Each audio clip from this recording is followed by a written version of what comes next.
Welcome guys. In this video, I am going to tell you how to color grade video through the help of powerdirector app. So watch this video fully.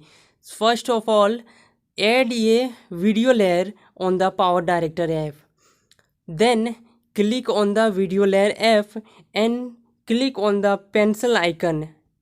Then click on the adjustment.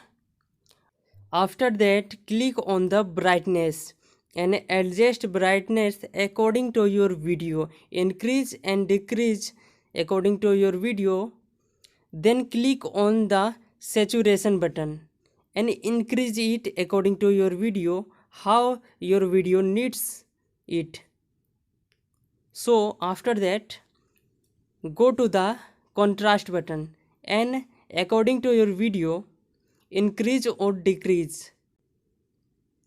So you can see that now video looking very colorful and professional.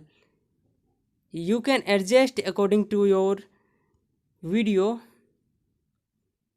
So guys, you can say that video is looking very colorful and very beautiful. So the color grading finally completed. Only normal steps you can color grade your video.